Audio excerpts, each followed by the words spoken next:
Hey everybody, welcome to the Sharp Tongue Podcast. I'm your girl Jessimae Peluso. In your ear every week. How you doing? How you living? How you loving? How you learning? I am pumped for today's episode because it taps into my nerdiness, my love of reading. But before that, I'm going to ask you, like I do every week, to go to the YouTube page, subscribe, tell your friends they can see my face. youtube.com/Jessimae Peluso. Click subscribe and let your friends know I'm a hoot. Tell them they need to have me in their ear. Tell them to subscribe. Tell them how great this podcast is. Also, if you feel so inspired, please leave us a review on Apple. Let us know how you're loving the pod. A couple of you have left some rudeness, but you know what? I'm open to constructive criticism. Truly, I'm open to constructive criticism. But thank you guys so much for your weekly support. I appreciate it. We can't do it without you. I'm going to be back out on the road. So I'm going to be returning the love live. Tour dates are going to be available on jessimae.com starting in about a week. I will be in breaking shit on my studio table here. I will be in Connecticut. I will be in New Jersey, Rhode Island, Alaska, Edmonton, British Columbia. Where the hell else? Can you guys hear paper? I'm like...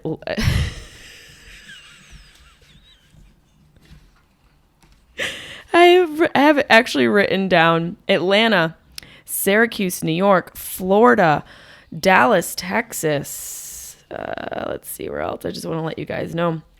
Minnesota.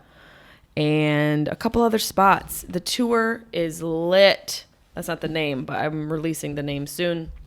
The dates and available ticket links will be available soon. I just want to let you guys know where I will be so you can see me live in your face. It's going to be great. We're getting back on track. The special will be filmed at the end of next year in Syracuse, New York, probably the end of September. And my Netflix show is coming out soon in July. I will be finding that out as well. The date, once I know, you guys will know ASAP. And what else is going on? So many things are going on. And my Spotify podcast hopefully will be coming out as well. So, hey, here we are. 2021, not looking too bad, you guys. Coming back out hot. Hot mic. Hot pod. This episode is a little deviation, not really a little deviation, but I was lucky enough to sit down with an author of a book that I read that got me through a little bit of grief. This is not a grief survival guide mini-series episode.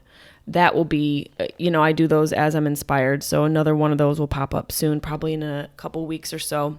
This episode is featuring an author of a book called The Wife Between Us. She is a multi-best-selling author and co-author. Her new book, I believe, is You Are Not Alone. You can order that now. She wrote a book called The Wife Between Us with her writing partner, Greer Hendricks, that was just a page turner. So if you're somebody who likes books, nerd alert, sapiosexual, whatever, please pick it up. It's amazing. The links will be in the description of the episode as well.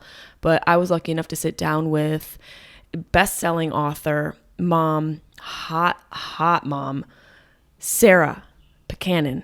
I probably said her name wrong.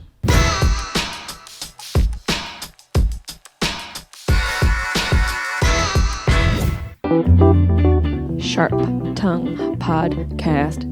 Beep, beep, beep, beep, beep. You're listening to the Sharp Tongue Podcast. I'm your host, Jessimae Peluso. It's a personal look. Well, it's not really a look because it's a podcast. I'm already fucking this up. This is kind of like a verbal comedy diary, a deep look into the crevices of my mind. It's gonna get dirty. You might cry. You'll probably laugh. Hopefully you'll laugh. The whole point is for you to laugh, but you also might cry. I talk about my family. I talk about farts. I talk about love, loss, comedy, how hard it is to make it in this biz. I'm a fucking professional. Each week it's something different. Sometimes I have a guest host. Sometimes it's going to be a movie companion episode. Sometimes I just ramble about the bullshit I dealt with the week before. You never know what you're going to get. It's raw, uncut, and funny.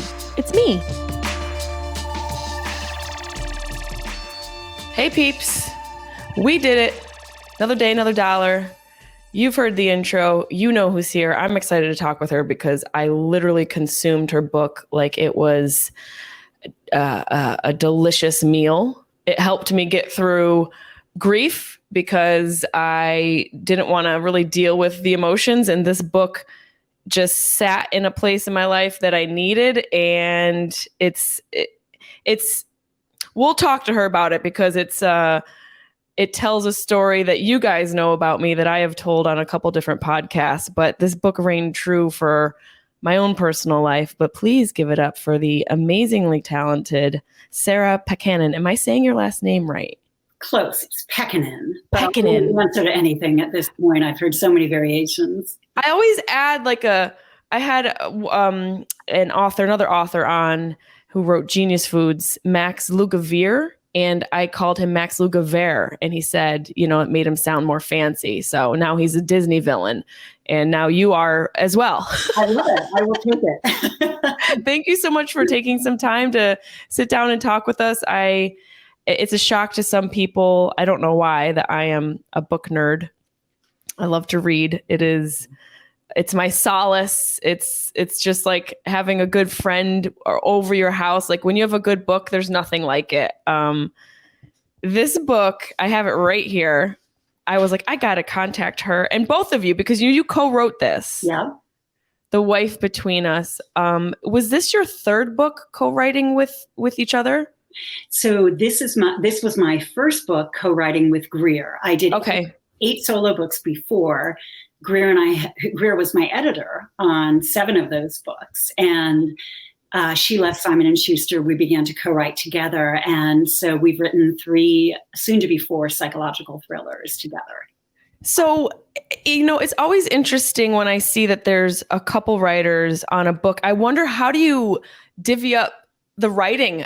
Does one person do a specific job, or do you is it a completely co-collaborative situation? COVID changed everything. Like early on, we would do every line together. We would get on Google Docs and Google Hangouts. The minute the kids went to school at 9:00, call each other up. We'd scream when we saw each other in the camera, and I'd be like, turn off the camera. We're not camera ready right now.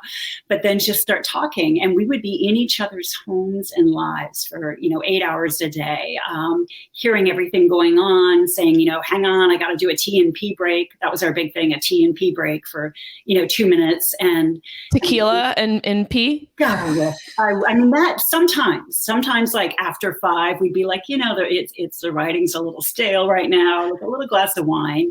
Yeah, you need a little something to spice it up, I would imagine. Yeah, Greer says I write better when I'm tipsy. When I veer into drunk, maybe the writing's not so good. I'm not like Hemingway, who could write, completely soused all the time. And I know, just with a heroin needle in your arm. Some guys, some of those classic writers, I really want to personally thank heroin for some of the amazing American literature that we have. Good, kids.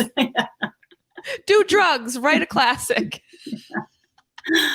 I guess there is a real fine line when you're enjoying shit like tequila or whatever. It's the same for me. Like when I'm writing stand-up or doing that sort of, off the stage work, there really is a fine line where it starts to get not creative and just really terrible. Well, because, it's like, I don't know about when you're writing, but I feel very self-conscious. In my head are like all the mean girls I ever went to school with were like, that line is crap. Oh, what a cliche. Throw another one in. Like, you beat yourself up. So sometimes, you kind of get into this little box where you're just playing mind games with yourself. And it's easy to kind of put it down and be like, I'm not going to write today. Like, I don't have the muse. I don't have the spirit. So a glass of wine now and then, not all the time, but, can help maybe. I have the same thing. I think it comes with creative people. Mm-hmm. The doubt can sometimes drive the creativity. But again, with consuming alcohol, there's a fine line between, the doubt being a fuel and it being a fire. It's such a, there's a very sweet spot in there, but it's very nice to hear that. I think it's important to hear that because so often, I don't know if you feel the same, when you're in your creative bubble, there's so many things to self-sabotage and we think we're alone in that. We look at other people. I know I do sometimes and I'm like, oh, it comes so easy to them. I don't think that's true for anything that's successful for people, trying to do something hard and become successful at it. I completely agree. I mean, you would think that Greer and I know how to put a book together. I had written 8 on my own, and then we wrote 2 together. She's edited, dozens and dozens of books. We go to write our 3rd book together. We spend 6 months writing 200 words. Wow. Sorry, 200 pages. 200 pages. Okay, I was like, dang, you guys were really on something that week. Yeah. What happened the week you started? You're like, you know what? We're going to take this real slow.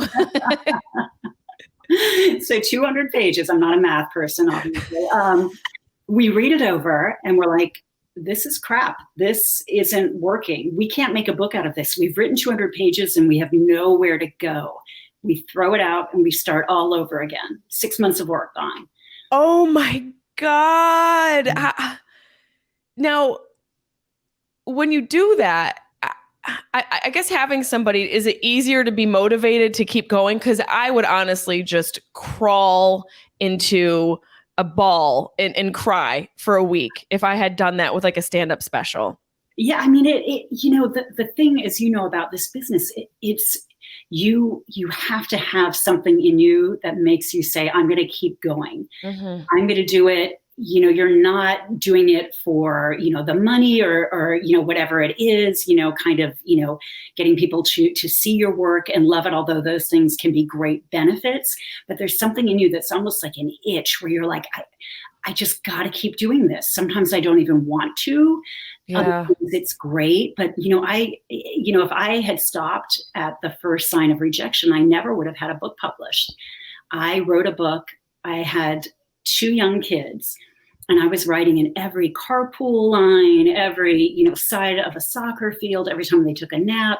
I spent years writing a book, didn't get published. Then I spent another 2 years writing my 2nd book. That one got published.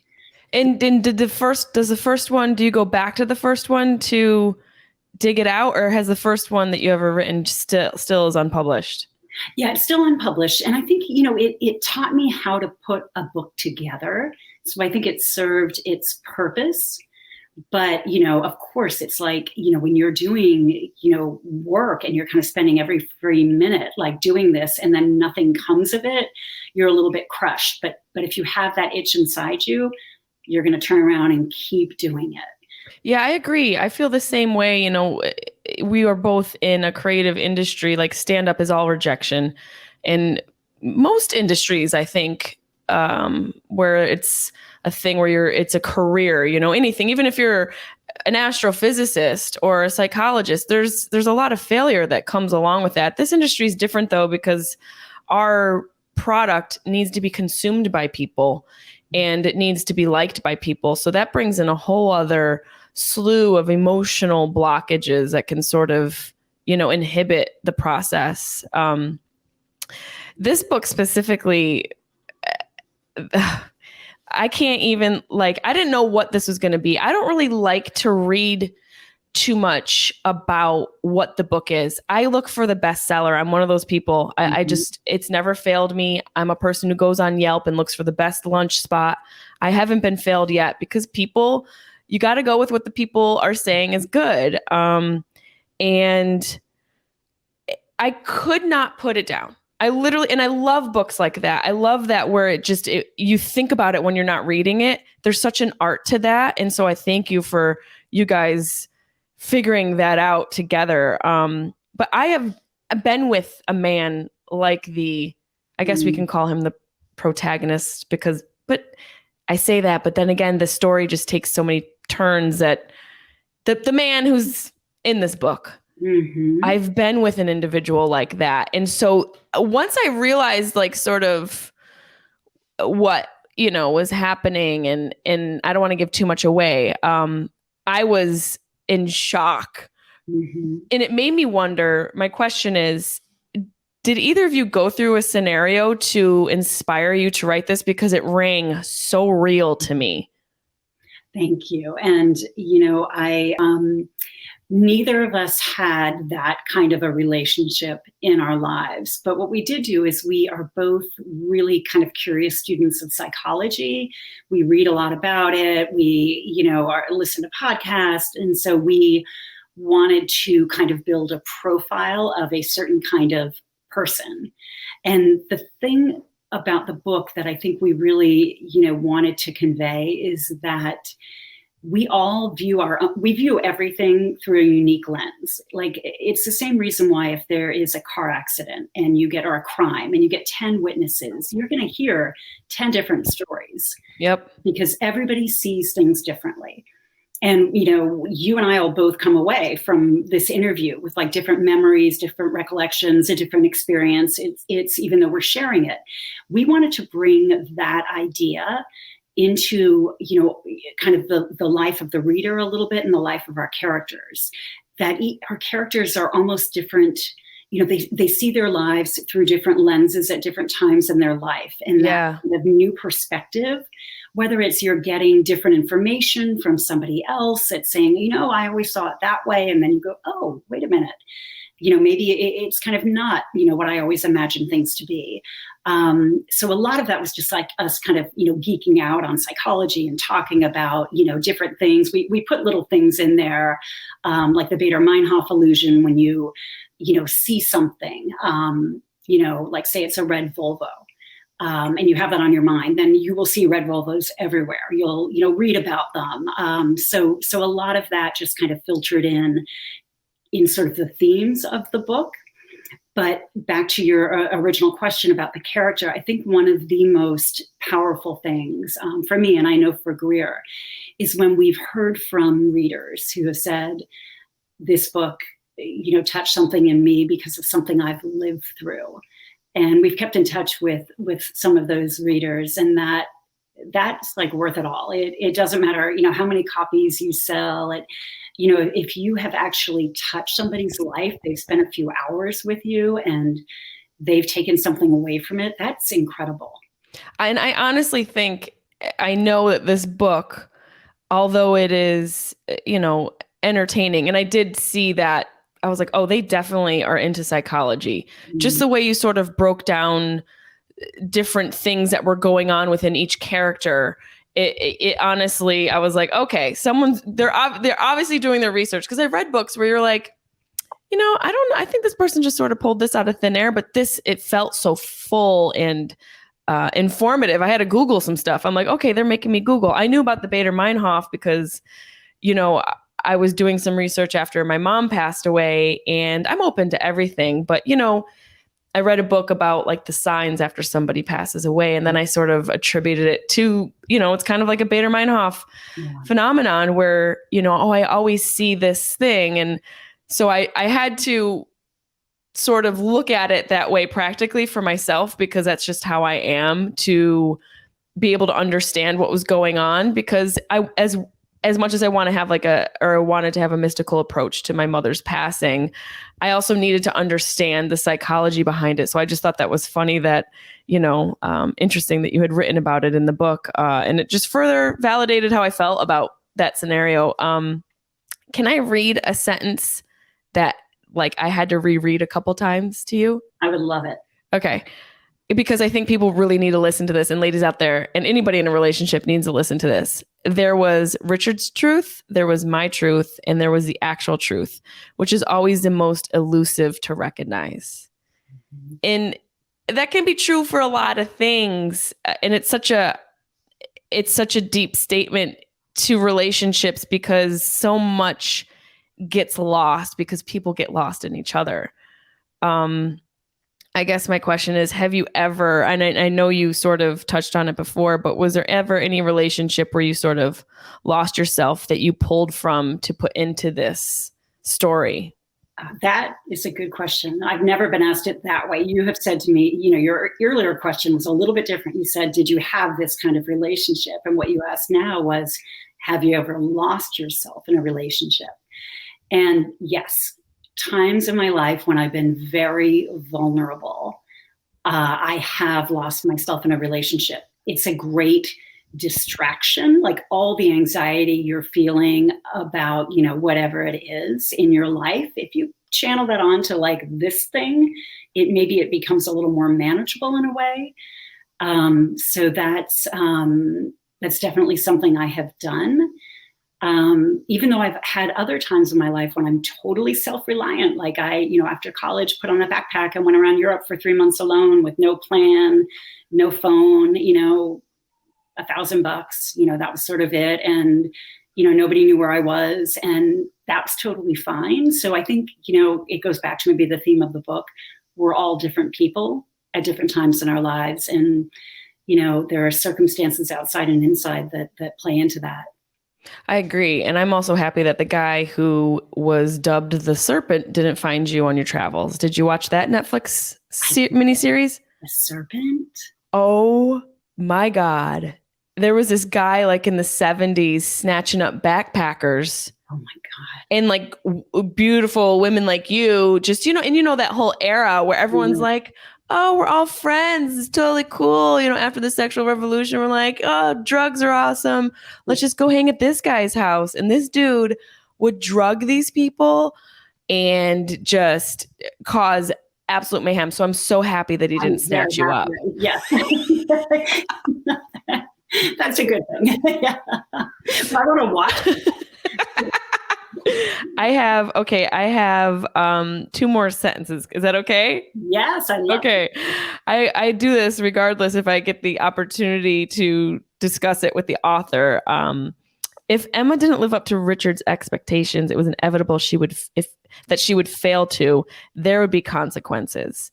Now, I underline that for a huge reason that I mentioned in the beginning of this, that I know there are women who are going to read this book or who have read this book that have been in a scenario where that is their truth. That's their reality. My question is, when you're writing something like this, is there any trepidation? Do you guys think about that? Like, we're writing this and there are women who are actually going through this. And is that a motivator? Is it something that scares you guys? Is it something you have to consider? How do you navigate knowing that this book is that powerful? Oh, thank you.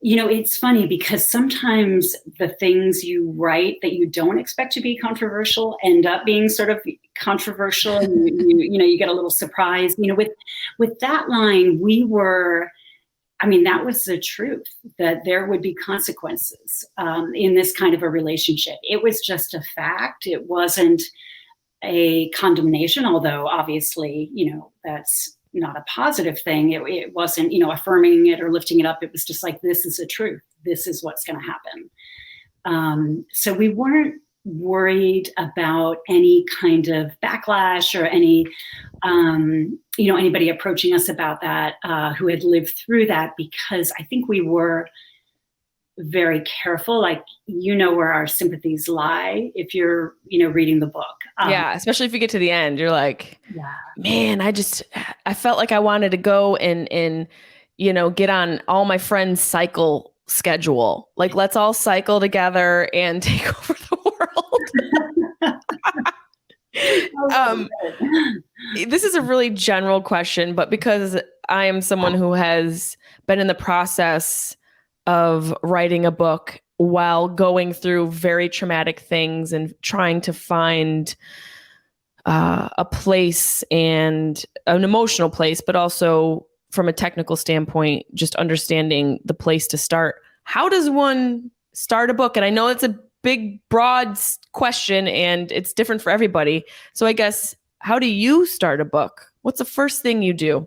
Yeah, I mean, I'm glad you asked this, because I feel like it's kind of shrouded in mystery. And like, some writers don't like to talk about their process, or other writers are like, oh, I've got to go to this cottage on the beach and everything must be white. And I, you know, must sit there in front of my billowing curtains and have the— That's me. That sounds great. It does sound great. It's not going to happen, because you will then be consumed by creating the perfect environment in which to write. And you can't do that. Like, you have to, or at least this is how I think of it. It's not an art, it's a craft. Ooh. You have to be as diligent about it as you would whatever else you're committed to. Let's say you want to run a marathon, right? You're not just going to show up one day and be like, I'm going to run a marathon. You're going to train. You're going to run in the rain. You're going to run on days you feel like crap. You're going to skip a day and then want to quit and haul yourself back and get out there and run again. And trucks are going to run, splatter puddles on you. It's going to be awful and glorious and good. And some days you're going to be like, I could run, 50 miles. I'm having the greatest high. It's all going to be like that mixed in. And that's what writing is like.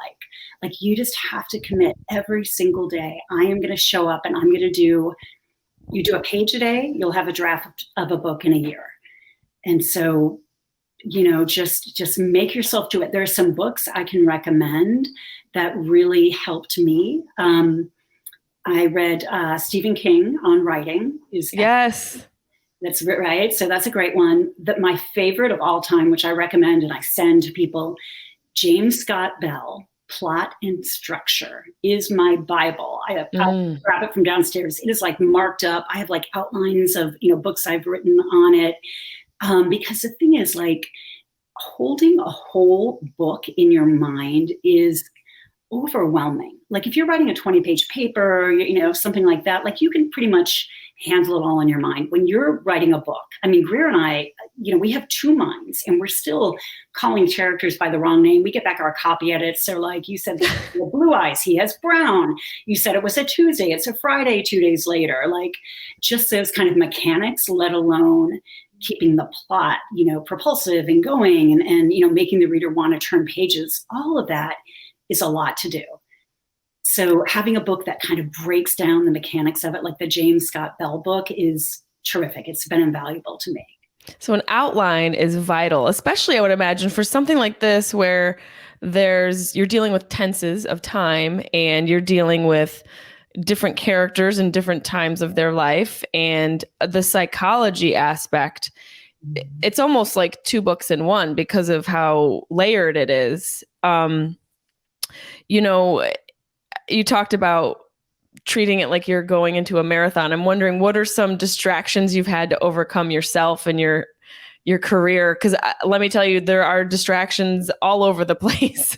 Oh, I hear you. It's like the laundry has never looked so good. Throw that in, gotta watch. I mean, anything, for me, earlier on when I, was trying to write my solo books, I only had little pockets of time because I had these two, boys and now I have three boys. But at the time I had two who were quite young, never seemed to sleep, like wanted to get in trouble, like peanut butter on the dog, like whatever they could do to, kind of tear up the house. So I just had like, you're asleep, I'm going to tiptoe away for 10 minutes and try to write a line. And so I learned to turn on the gas a little bit. When my day expanded and everybody went to school, I would be like, oh, I have 6 hours. It suddenly became less urgent.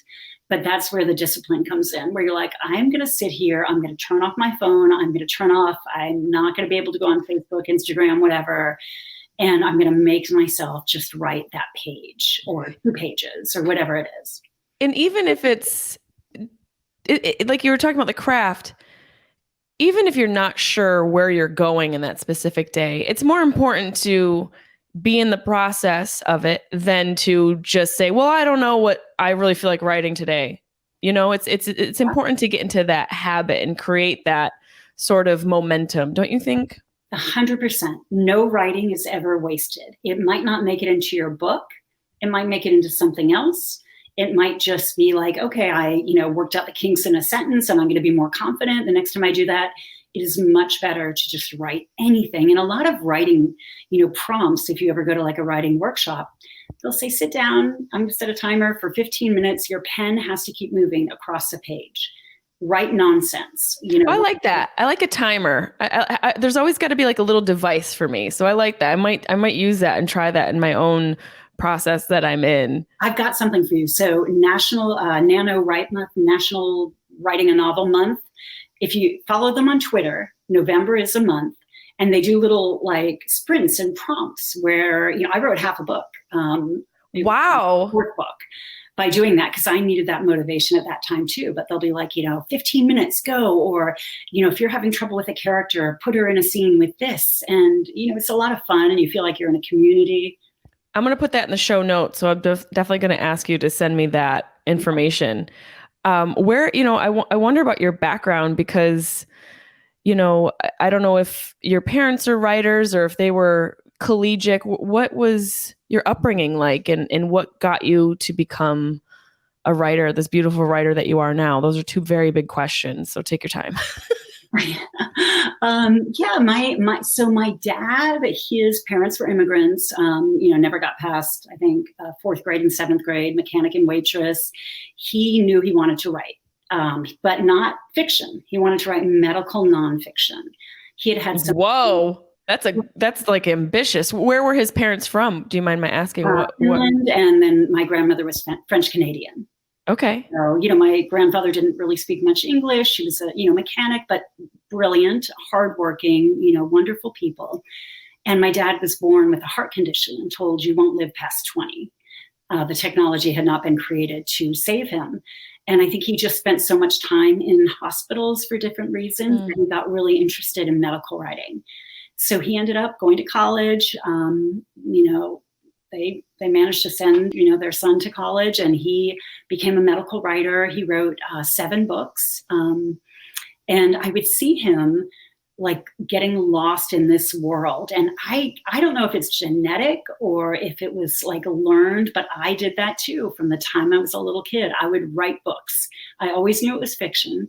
That's what I had to do. But I would send books to publishers at like 8, 10, 12. Wow. And, get back rejection letters, keep trying.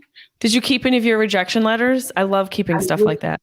No, I kept some of the books, like miscellaneous tales and poems, which I can't believe wasn't published. You need to release, you should do like a release of what you wrote as a child. I think that would be awesome to read because children are so creative. And, the one thing that they have that we lose as an adult, I think sometimes, is this just oblivious, just like this approach to life where you have this oblivious fear. Yeah. And you think you can do anything for the most part, if you're raised within a certain parameter. Now your father had a heart condition.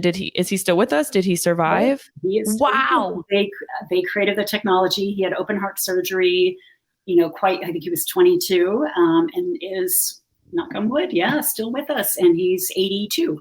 Oh, that's amazing. I love dads, man. I don't have one. Mine died, but I love dads.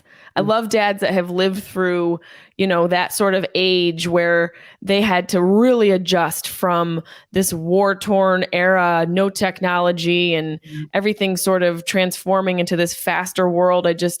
I love that sort of mentality. My dad was kind of like, in the middle of being from that era and trying to learn how to use his iPhone, and he was always kind of, goofy and affable, but would bitch about that. Is your dad somebody who had an easy sort of transformation into this new world, or is he stuck in his old ways? Hell no. He's a disaster on it. Even my mom, they just they'll have a conversation and Siri will text it out and send it to me because they'll get confused. They barely even hang up the phone. If I have a conversation with them, I'm like, hello. And they're arguing about whether or not to turn into this McDonald's or keep going. They're hilarious with technology. But the thing is now, like with my kids, I'm sure my kids are like, Mom, God, you're a dinosaur with all of this. So you're a hot dinosaur. If they're calling you a dinosaur, I'm pretty sure you're Celine Dion's sister for sure. You said French Canadian. I'm like, are you related to Celine Dion? Did you want me to sing? Because I'm really, that would blend all of your... No, do you and Greer, are you guys like hanging out? Are you like besties? We're really close. She lives in New York though, and I'm in DC. So we don't see each other much. We do like one weekend or, a few days a month, we'll meet in a hotel and we'll just write. And then we tour together. But, it's kind of nice because if we were in the same city, I feel like our worlds would just overlap and there could be like points of conflict. But because it's all about writing, supporting each other, it feels very pure. That's great to have a little bit of separation. What is the hardest thing about co-writing a book?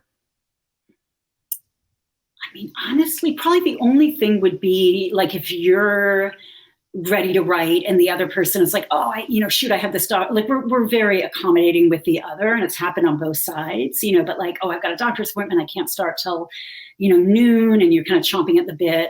That sort of thing. Like you have to plan things around somebody else's schedule and vice versa. That's probably the most challenging. Now, I would guess like the greatest part is that you're with somebody, there's support, and when you're feeling a lull, they can sort of compensate and vice versa. Are there any other great things about writing with somebody that you can think of that, maybe somebody who's struggling to write a book can consider partnering up with? Totally. And I mean, partnering up is actually a great idea. I know some, writing duos that do really, really well, like the women who wrote the Nanny Diaries, and there's so many out there. But yeah, I mean, it's great. Like one of the things Greer and I love is when we tour. I used to do it alone. And I mean, you probably have people with you when you're doing stand-up and touring, like your producer, but I would go out there alone and, you do your event and it's so great. You get a rush and then it's like 7:30 and you go back to the hotel room and you sit there alone and you're like, it's a lot of downtime. It's a lot of downtime and really, me just trying to not flirt too hard with the pizza delivery guy. So it's like for me, in the past, like when I first started, I had to like curb my drinking so that I could make good choices and just eat the pizza. Hilarious. Just put the pizza in my mouth. Not give them a special tip for the pizza. No. There wasn't any sausage on the pizza, let's just keep it that way. Yeah, I was thinking about that when you said, you guys are going to go out and tour, and obviously you tour and do a press junket when you're promoting a book. What's like one of the weirdest things that's happened? Because I would imagine when you're out there and you kind of sometimes read excerpts from the book, has there been any weirdness? Because there's always weirdness in my industry because it's stand up and it brings people out and it makes them feel safe to say whatever. Right. I mean, there have not been any. I mean, we've had some like surreal, cool things, but there hasn't been anything weird, scary, bad, anything like that. That's good. What's like one of the coolest things? So the coolest thing is we get this call. We're on tour for The Wife Between Us, and we get a call that, so it was optioned by Amblin, which is Steven Spielberg's company with DreamWorks. And, it was optioned when we had only written the first third and an outline. Wow. I mean, that must have been so encouraging. It was crazy. We were like bouncing off the walls. There was a lot of champagne. I think I drank a whole bottle of champagne. It was like 4:00. I'm on the phone with Greer. And then we had to do business calls, like relating to it right after. And I'm like hiccuping and trying to sound sober. You're like, I'm Steven Spielberg's best friend. Can everyone stop? We call him Stevie. So we get a call that they, one of the Amblin people wants to meet with you. They're in New York. Can you fly there from tour? And we've been on tour for like, I don't know, a week. And we only bring carry-on because if your luggage gets lost, like, you're like 3 cities. It's a nightmare. When I find it. So we go into the airport, like in Newark or wherever we were. I can't even remember. And we're trying to hold up clothes. Like, is this, less wrinkled? Can you see the ketchup stain on that one? We throw them on in the bathroom. We get out. We run to meet this incredible woman who's the president of production. And we sit down with her and she wants to just talk to us and get to know us like a girlfriend. We love her. She's great. We chat for an hour. And then she said, the reason I wanted to meet you is because a lot of screenwriters have been giving me their takes on The Wife Between Us, and nobody's had the right take. And I'm wondering if you guys want to write it. I was like, I literally like surreal moment. So we did. So we wrote the screenplay, and then we wrote the second draft of the screenplay. And it is, knock on wood, we'll hopefully hear something soon.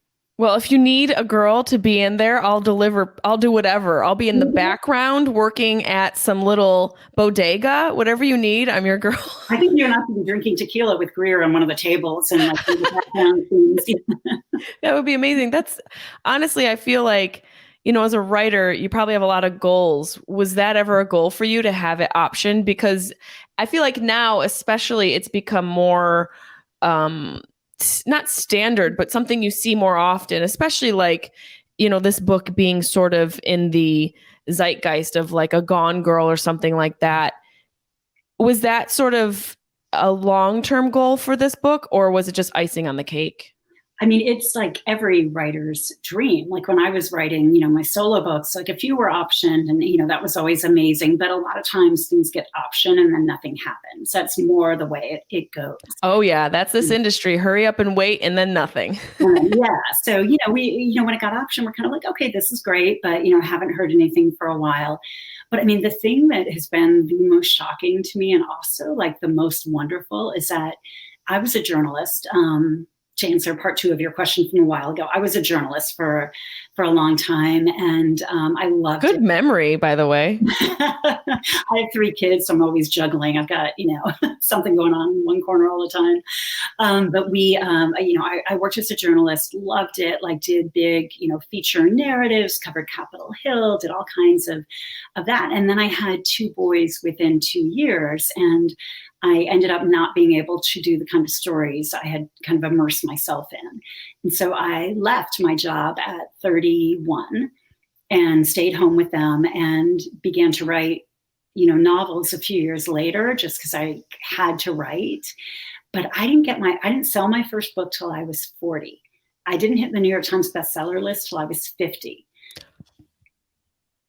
Wait a minute. Girl, I need all of your secrets. You're 50? I'm 53. Damn, girl. I need to know the water you're drinking, I need your supplement list. First of all, I need that the Instagram the company, the book of the month, the November thing. I need that. And I also need all of your list of supplements and a vial of your blood. Just that and a FedEx package unmarked would be fucking perfect. I think it's a really important statement, especially now with social media and us having so much access in seeing people's perfect image of what they're putting out, that they're achieving. There's this comparison culture that's happening now, and people think they've got to do it now and it's got to be done now and it's got to be quick. A lot of people sort of approach life and their careers that way. And I've always had to check myself in that sense, because I am one of those people. I'm very competitive, and I sometimes can get down on myself when I look at what other people are doing, and it sort of narrative pops in my head. Well, why am I not doing that? I should achieve that. Why have I not? And it really takes a concerted effort to sort of check yourself and realize with any career or path that you're embarking on, it's about the journey. Life literally is about the journey, without sounding too cliche, but it's also very important with your career that you approach it that way, sort of knowing that there's going to be ebbs and flows and times where there's a little bit of a famine. And for a writer, I would imagine that that's difficult because it's a very solitary career. Mm-hmm. It's similar in stand-up in the sense that when you're in sort of an acquisition position creatively, it can be kind of solitary. And so from that standpoint, for you, how have you gotten through the lulls? How have you gotten through the self-doubt? What are some things that you did to sort of compartmentalize and keep yourself motivated when books weren't selling, or, it got too busy in your life? Like, how did you get through those more difficult times? Well, I mean, first I just have to say, like, I could not do what you do. Like, your job is so much tougher. Like, I admire you're getting up in front of people, you're like bearing your soul, and you're having to see them, and like you said, like they can react in different ways and do weird things, and your comedy is all about like truth, right? It's all it's like anything, to have it be effective, it's got to be truth. But I mean, that would be so difficult, and you have to do it all the time. Like, I tour 2 weeks a year, maybe 3 weeks total of events, but you're doing it night after night. It would be brutal. So I like, we could switch. We could do we can do like a little career switch. We'll do wife swap. You come here with my dogs, I'll come hang out. Lila, who's sleeping right next to you. I do want your dog, your pit bull. As I said, we put a pit bull rescue into our new book. So I'm a huge dog lover like you.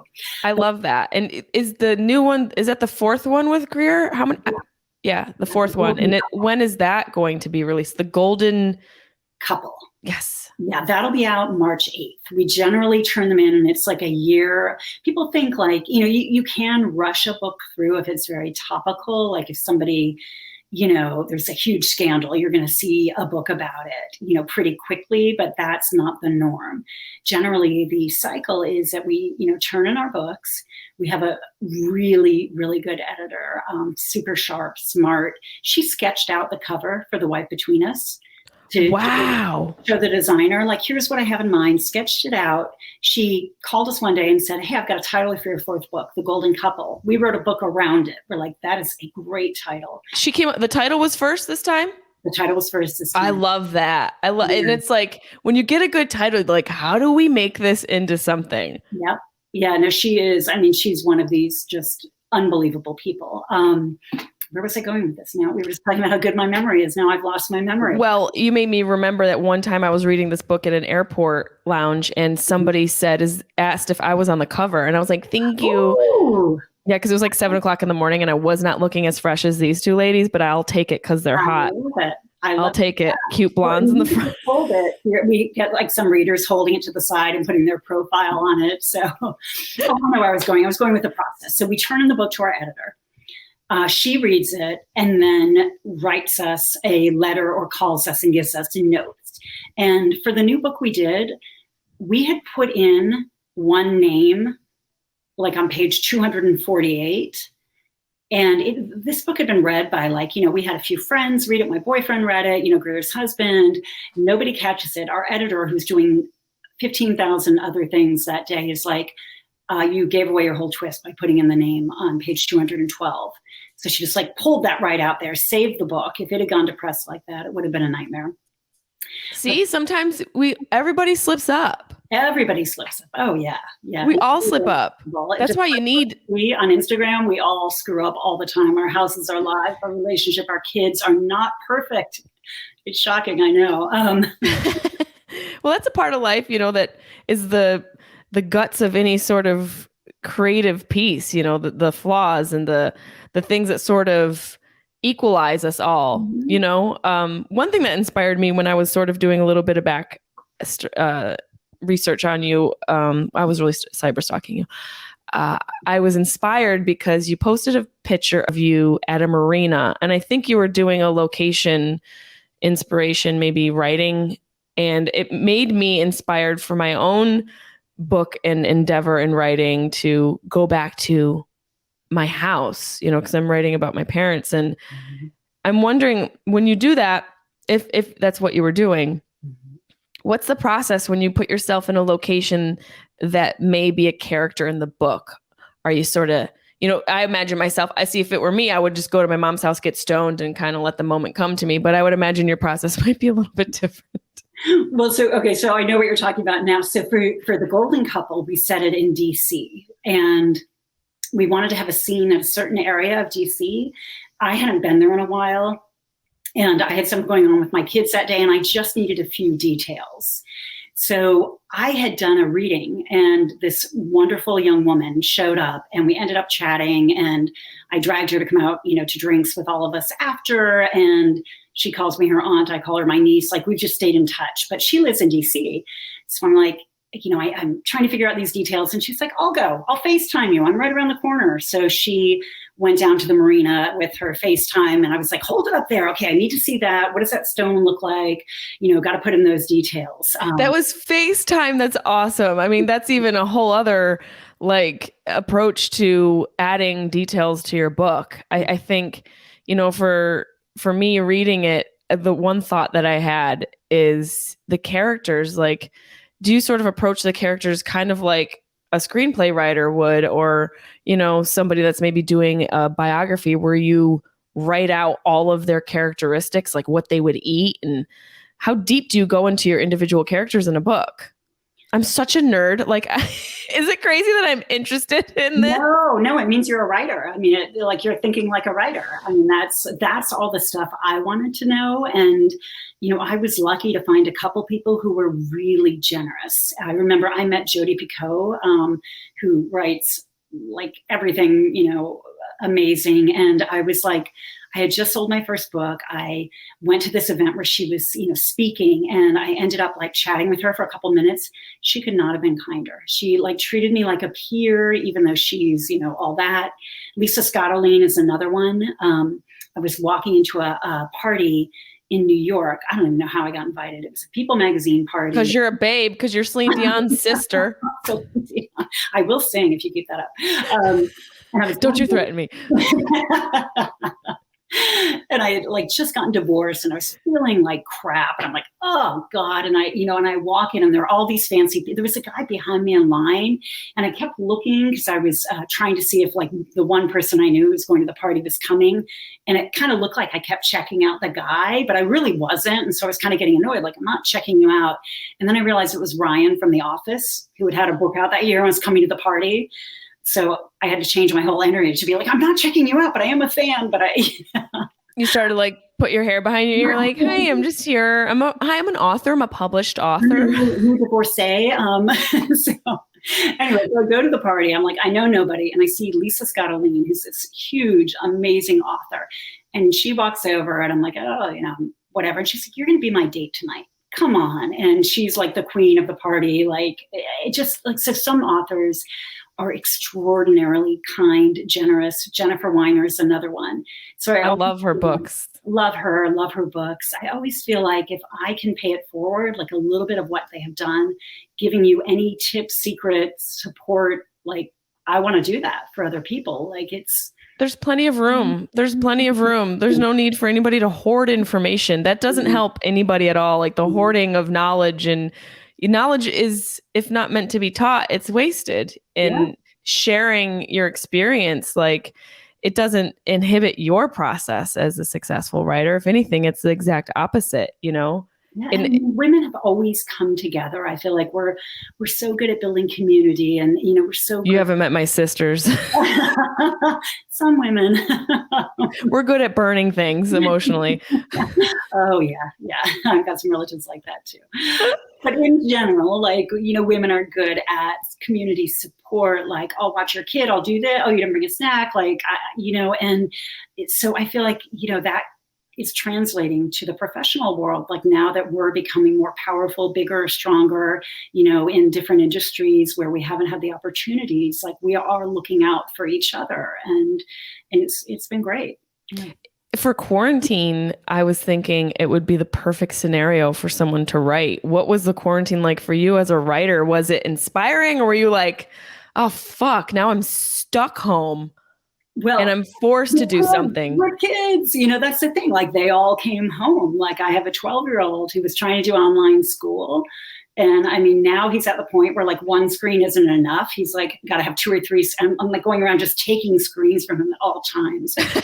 That's how he's living his life. He's doing like drum lessons on Zoom and school online all the time and homework online. So it became more challenging to not have those pockets of time. My boyfriend and I moved in together at the start of quarantine. We thought, wow, that's a brave move. I know. They're going to find his body someday in the book. Save it for the book. It's been great because we're like, if we can move in together, go through coronavirus and renovate this old house that we bought, like, and we still love each other, we're going to go through. Like we can go through anything, Well, he should be happy that that's happened and he should be on his best P's and Q's because you are a writer and life imitates art, imitates life. So he better mind his manners or he's going to end up on page 137 of My Husband's Missing. Exactly. Your new novel. Threatened to kill people. Where's John? Although, where's John? Oh my God. One of the things that made me fall in love with him is he read everything I've ever written. Every book, every magazine article, every newspaper article going back to, God knows when, like short story. He read it all. That's so supportive. It was wonderful. Yeah. And also, if he wasn't your boyfriend, it would be very creepy. But because he's your boyfriend, it's really nice. Because I have like 2 male readers. So yeah. I don't read my stuff anymore. Are you somebody who has had a traumatic past and it sort of has brought you to want to do something creative? I know your father was an inspiration because he was writing as well, but for me, pulling from my own experiences in my industry, a lot of trauma is fodder for material and the stage. So is it similar with writing for you and with your peers? Do you see that trauma drives a lot of the material? I think we're all traumatized, even people who look like they had a great upbringing. Like everybody has stuff that we're dealing with. So absolutely, yes. Have I lived through a lot? Yes, for sure. But the writing has always been like an escape. And during coronavirus, it's not, you definitely channel your emotions into it. I cry when I write sometimes. I'm in a better mood if I've written a great scene. But the writing for me, like reading and what you talked about in the beginning, like escaping into books, that's always been like kind of like the different world that you go into, and it's like this bubble, and then you come out of it and you're kind of blinking and like, oh, the sun's a lot higher, and what just happened in the past 3 hours, like it's like an alternate world that maybe, I don't know if it's propelled by like traumas in my life, maybe. But how can I ask you a personal question? Yeah. How is your divorce and going through a divorce? How did that impact you as a writer and creatively? Was there a disruption in the process, or was there a motivation right away? So my philosophy is kids first. And so my ex and I lived in the same house for 5 years after separating. Separate bedrooms, same house. My mouth is wide open. That's gangster. And you know what? I wouldn't be surprised if you were like, and we got remarried, because no. Although the best thing that happened, so I was like, after a few years into it, I'm like, how do I date? I'm like, I look married. I'm living with the guy. Like, I've told some friends that I'm married, but I'm not going to put it out like on Facebook. I'm like, how do I start dating? So this friend of mine, this guy, took me out and was like, you have to go out on 3 dates. And I'm like, well, where am I going to meet a guy? Like, I'm a writer. I sit at home and write, and I have kids. And he's like, you have to get on Match.com and go on 3 dates. And I'm like, fine, I'm going to do it. So I get on. I bet your profile was like, I want you to write my dating profile. What did you write? It probably was it like a paragraph, or was it 200 pages? No, it was a paragraph, because I was really leery. I'm like, there's going to be, crazies out there. But I get matched with my ex. Are you kidding me? Like, what? I was not expecting that. I was not either. Did you swipe right? I screamed. I'm like, oh, how do you work this thing? Which way do you go? What do you do? I'm like dropping the phone, hitting every button. And he's upstairs, like a floor above, I'm sure, doing the same thing. Like, what? But dating was weird, because you're like, oh, you can't pick me up because my ex is mowing the front lawn. I'm like, Okay, this honestly is this needs to be in a book. This is hilarious. Yeah, like you being picked up and your ex is mowing in the front, and like his boxer shorts, his boxer briefs. Right. It was just like, you can't bring a date home. So it was like 1950s, like, dating, like you go out for a drink. And so Did you have him drop you off at the corner and you would just run? Once or twice. But I did not date much, okay? I don't blame you, okay? Dating is brutal. It's under any circumstances, right? But those were, but I got married young. I'm like, I should probably date a little and see what it's all about. And then ended up getting set up with my boyfriend the week I moved out. I moved 7 houses up the street. You're 7 houses away from your ex? I'm 2 blocks away now. I'm 2 blocks. We're really far away. Well, that's great for the kids. That was the whole point. The kids go back and forth. There's no custody agreement. Oh, that's wonderful. That's exactly how my parents raised us. My dad was 3 blocks away. Oh. There was no custody agreement. It's the only thing that kept me off a stripper pole, honestly. It's just their love and cohesiveness. Like cordial? They were cordial. Yeah, I really don't remember much of them projecting any sort of anger through me. I wasn't really like a conduit to their emotional duress, which was honestly is the thing that probably kept me off of, going into drugs and alcohol at a young age, even though I did a little bit. But, you know, my mom, after my parents got separated, my dad lived and stayed close, but then she moved in the neighbor's dad. And so it was just kind of like this weird triangle of a neighborhood where my dad's 3 blocks away and then my friend's dad's in my house. And I'm like, what, is Steve staying? How long is Steve staying? Steve's still there. Oh, Steve's still there. And were you pretty young, or were you? Yeah, I was about 9 to 10, I think. Okay. So it's a pretty young age. You know, you're not really understanding that well, or, you know, any of that. The guys in the bedroom, why are they having a sleepover? It's, you know. How long is Steve sleeping over? Right. But, you know, those sort of things, like that's what I was asking, you know, that for me, that was such a huge influence, and it really impacted my views on healthy relationships, and my views on the family unit, love, you know, how to be loved, how to give love. A lot of it was sort of, even though my parents did the right thing, like you and your husband, ex-husband did, where you stayed close and it's all about the kids and there aren't these parameters put on because we're spiteful towards each other. Even though that was instilled, there still was a neglect aspect to the process of it, because my neighbor's dad did move into the house. So it still made me go, oh, so we're sleeping with people's husbands? Is that okay? All right, I got it. Yeah. That's a relationship. So, you know, for me, that really fueled my desire to sort of connect on this level of humor and communicate that way, because I didn't know how else to communicate, because I felt awkward about everything. So I just found that making people laugh made me feel connected. Does writing make you feel connected to the larger mass? Does it make you feel like you're a part of this, like, oneness with people because they're reading your thoughts and your feelings and your experiences, essentially? Yeah, I mean, just going back to what you said, you know, it's kind of interesting because, like, there is no perfect childhood. Just like we're talking about the perfect images people put out on social media, like, and, you know, some of my friends have said the happiest day of my life is when my parents told me they're getting divorced, because they fought all the time. And other people, like, stay married and there's like this simmering resentment and low level tension. And, like, I mean, parents, we're going to screw it up, you know, every way possible. Like, it's never, like, no kid is going to get through without some level of trauma. Just hopefully it won't be too bad. And we're all going to cope in different ways. Like, you turn to humor. Like, that's a way that, you know, a really healthy way. There could have been many other things you could have done, like that could have heroin. I went to humor, not heroin. Right, but then you could have written the book, right? We're coming full circle. That's right. I could have had like a really sweet, like, Kurt Vonnegut moment in my life. You know, it always comes back to heroin. I don't know. It always.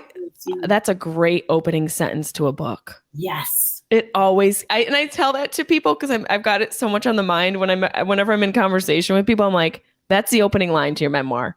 Yeah. It always comes back to heroin. Run with it.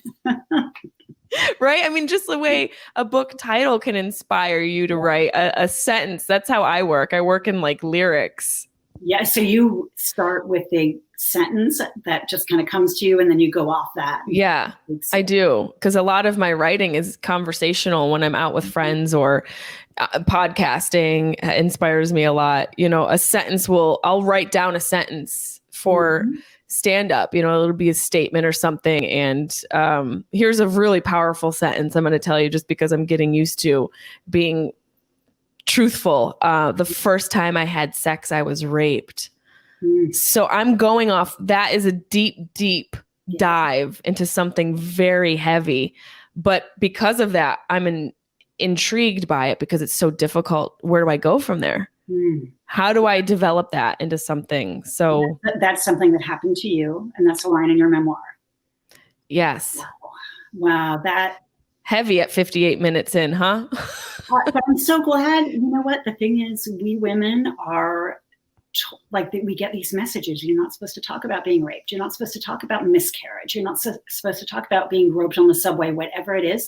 I applaud you for talking about it. I think that's wonderful. And I think people listening are going to maybe, you know, say that happened to me too, and I haven't been able to tell anybody about it.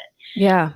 I worked as a rape crisis counselor briefly for a couple of years to just go and be with women and unfortunately some teenage boys who had been assaulted, and would just be with them during the hospital, explaining what's going to happen to them. And, I would just say, like, you're a survivor. You're not a victim. You're a survivor. And whatever choices you made in that situation kept you alive, kept you here, and it was the thing to do. That's a good point. That's a really good point. And I also think it's serendipitous, not surprising because of your background with journalism. Mm-hmm. I find that the fact that you did a crisis therapy with rape victims, it makes sense. But it's also kind of interesting that I chose to say that. And you mentioned that, it's also another inspiring scenario, and makes me feel like, oh, that would be really good just from a personal standpoint, but also just getting information, understanding other people's stories and hearing, their survival. And I think honestly, like that's what this survival is a really great word, because this book really helped me survive a very difficult time in my life. And I've told you that, and I really thank you for it. But also one of the themes in this book is survival as well on many levels. And also with my podcast, that's sort of what we touch base on is, I even take it a step further. I always like to say, like, it's not so much about survival as it is thrival. Like, how can you go from victim to survival to thriving? How do you turn your survivorship into a motivator to you being able to show up and be able to be empowering and all those things? So from one woman to another, what can you say? My question to you is, Sarah Pekkanen, what can you say to men and women, but men as well, but mainly a lot of chicks are listening to this. Hey, ladies, what can you say to those ladies that maybe have been listening and want to be a writer, been listening and they've gone through some difficulties? Anybody who's sort of on the brink of maybe taking a chance on themselves as a creative, what sort of words can you give them to make the next step? Yeah, I mean, find your people, the people who are going to lift you up, tell you can do it, hold your hand, help you, drink the shot of tequila with you, all of that. Like, find your sisterhood in whatever shape it comes in, young, old, men, women, whatever it is. And, just it's never too late. I mean, I didn't start this second act until, really, the second half of my life. Many people start it later than that. It's never too late. That's a great message. It's never too late, you guys. And don't use that as an excuse. Well, I'm old. I'm this, I'm that. No, you're not. We're eternal beings floating in nothing. We have plenty of time to achieve our goals. I honestly, I feel honored that you took time to talk to me, because like I said, I'm such a nerd, and, some people are like, oh, I'm such a big fan of Hugh Jackman, which I am as well. And I would love to have him on the podcast, of course, because he's so cute, and I would never do anything to like disrupt his household. But if he was having a rough time, I would be like, come on. That he's on. I'm free to come. Yes, I'll have you come on as well. We will tag team Hugh Jackman. We're in the middle. Yeah, of course. The Hugh between us. The Hugh between us. I want to thank you for writing this book. I want to thank you for being so open and also letting me fangirl and message you. I slid into your DMs. I'm like, I need you on the podcast. I love it. Thank you. And, I don't know. I wasn't like one person or the other.